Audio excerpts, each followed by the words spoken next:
Estamos cruzando como humanidad un tiempo de rupturas y cambios que nos obliga a enfrentarnos al desafío de tener que emprender una empresa para elaborar nuevas categorías para pensar el mundo, que se ha convertido, devenido irremediablemente en otro. Dentro de esta perspectiva u horizonte, es necesario reflexionar acerca de la subjetividad y su relación con la política y por lo tanto con la ética. Se hace la genealogía y a la vez de construcción de la nación, categoría, concepto moderno de sujeto, y es ostensible o manifiesto el eclipse del mismo dentro del pensamiento filosófico de la segunda mitad del siglo XX, ya pensada, valga la redundancia, por los pensadores de la sospecha. Esta expresión fue acuñada por el filósofo francés Paul Ricoeur en 1965 para referirse a los tres pensadores que desenmascaran la falsedad escondida bajo los valores ilustrados de la racionalidad y verdad, Marx, Nietzsche y Freud. Los tres critican la sociedad que conocen con el objeto de cambiarla. Los tres, Karl Marx, Friedrich Nietzsche y Sigmund Freud, expresan cada uno a su manera la crisis de la filosofía de la modernidad. Los tres muestran un espíritu crítico hacia la sociedad del momento y cuestionan los valores de su época. ¿Por qué Ricoeur los denomina de esa manera? Ricoeur, al analizar las distintas obras de los tres, encuentra que los susodichos ponen bajo la lupa la noción de sujeto, que había sido el fundamento de la filosofía moderna. Sospechan de los valores de las sociedades europeas, habían aceptado como válidos, provenientes de la Ilustración, movimiento cultural e intelectual del siglo XVIII. Sospechan de la libertad del hombre, que se ve limitada por el Estado, la religión y los poderes fácticos y otros factores. Sospechan que la sociedad occidental está cimentada sobre errores, la creencia ciega en la razón, en el progreso y en la preeminencia, ventaja de un sujeto libre de la subjetividad. Sospechan y cuestionan el racionalismo que impera en la época e intenta liberar al hombre de la conciencia falsa que ha sido impuesta, es decir, de aquello que ha sido preestablecido. No se trata de celebrar la disolución del sujeto ni de su retorno, sino de encontrar una subjetividad que se muestra allí, se hace visible en la intemperie, ante el desafío de tener que convivir con la contingencia y la ambigüedad, y permite la formulación de un proyecto emancipador frente al fracaso de la globalización neoliberal, para construir una sociedad más justa y solidaria. Se propone hacer algunas reflexiones acerca de la categoría de sujeto, desde una mirada genealógica de origen y en relación a la constitución de las subjetividades en el horizonte actual. La genealogía implica indagar las raíces de la invención, sus orígenes, que en cierto momento apareció sedimentada, cristalizada, para dar cuenta de un proceso contingente y azaroso de institución de voluntad de verdad. Verdad que es siempre precaria, provisoria y parcial, a partir de ciertas relaciones de fuerza. ¿Cómo es que llegó el hombre a convertirse en sujeto? ¿Por qué la idea de sujeto es equivalente al yo? ¿De qué modo se empieza a quebrar la idea de sujeto a partir del siglo XIX?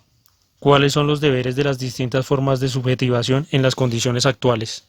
Se trata de dar respuesta a partir de lo que pensaron de estas mismas cuestiones u interrogantes los filósofos, por supuesto tomando en cuenta el escenario trazado por sus condiciones históricas. También se analizará algunos procesos de subjetivación que se producen a partir de transformaciones políticas, sociales y tecnológicas que atraviesan las sociedades contemporáneas. Número 2. El nacimiento de la categoría de sujeto. La actual vanguardista moderna metafísica, filosofía del principio del ser, de la subjetividad, se sustenta en la relación sujeto-objeto, pero dando a este binomio de conceptos un significado diferente a los que la palabra tenía en la Edad Media. René Descartes es quien lleva a cabo esta empresa, que consta del desplazamiento significativo, que marca el surgimiento de la idea del hombre como sujeto y el inicio de la filosofía moderna. Dentro de la historia de la época moderna y como historia de la humanidad moderna, el hombre intenta desde sí, en todas partes y en toda ocasión, ponerse a sí mismo en posición dominante, como centro y como medida, es decir, que intenta llevar a cabo su aseguramiento y para ello es necesario que se asegure cada vez más de sus propias capacidades y medios de dominación y que los tenga siempre preparados para una disponibilidad inmediata, apuntaba Heidegger. Descartes inaugura la filosofía moderna e inicia la metafísica de la subjetividad, al dar respuesta a la pregunta metafísica por el ser de los entes, partiendo del sujeto, en tanto el sujeto es el fundamento del objeto. De este modo podemos afirmar que las meditaciones metafísicas constituyen la primera obra de la metafísica de la subjetividad. Pero antes de continuar es necesario hablar un poco del método cartesiano. El método cartesiano, creado por René Descartes, consiste en el escepticismo metodológico. Se duda de cada idea que pueda ser dudada. Descartes establece la duda. Solo puede decir que existe aquello que pueda ser probado. El propio Descartes logró demostrar la existencia de su propio yo, ya que la duda es el sujeto de algo. Pienso, luego existo, considerando el acto de dudar como indudable. Asimismo, el método consiste en realizar cuatro tareas básicas: verificar si existen evidencias reales e indudables acerca de un fenómeno o cosa estudiada, analizar y dividir al máximo las cosas en unidades fundamentales y estudiar esas cosas más simples para luego agrupar y sintetizar las unidades estudiadas en su conjunto real y enumerar todas sus conclusiones. En el discurso, la participación más clara del sujeto en la que se realiza entre el ser humano racional y el ser humano no racional, Descartes concede el primero el dominio de un método racional, entendido como un método cartesiano, para acceder a la verdad y escapar del mundo de las apariencias. El sujeto cartesiano es la esencia moderna, es un sujeto dividido entre el saber y la verdad. El gesto de autonomía cartesiano implica que el único sujeto es el yo substancial, entendido como lo que nos hace ser, como lo fundamental. Esto funda un nuevo paradigma, un punto de partida de la filosofía moderna, que se desarrolla luego en dos líneas: el empirismo inglés, que es una doctrina filosófica que afirma que el único tipo de conocimiento procede únicamente de la experiencia interna, reflexión o externa, sensación, y que esta es su única base. El empirismo inglés sumerge el conocimiento en pura psicología, anulando el valor lógico y la realidad ontológica, que es la parte de la metafísica que estudia el ser en general y sus propiedades del conocimiento.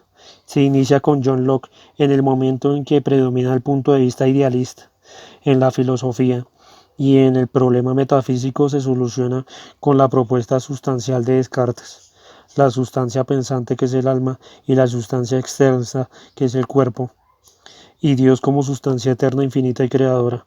De manera que John Locke parte de la filosofía de Descartes, pero planteándose el problema como problema de conocimiento y no como problema metafísico. La filosofía continental es un conjunto de tradiciones filosóficas de los siglos XIX y XX de la Europa continental. En este sentido, el término se originó con los filósofos de habla inglesa en la segunda mitad del siglo XX, quienes lo usaron para referirse al conjunto de pensadores y tradiciones fuera del movimiento analítico.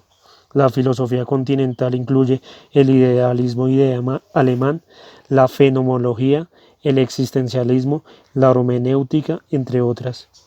Lo decisivo en la Edad Moderna no es que el hombre se liberara de su yo, de las ataduras anteriores, sino que se transformara absolutamente la presencia del hombre al convertir a éste en sujeto, apuntaba nuevamente Heidegger.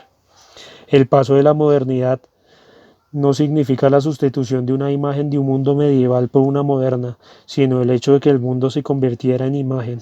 Existe en tanto es representado por un sujeto. El acontecimiento fundamental de la modernidad es la conquista del mundo como imagen construida por el hombre. El descubrimiento de la subjetividad comienza un nuevo modo radicalmente nuevo de concebir al hombre y la naturaleza.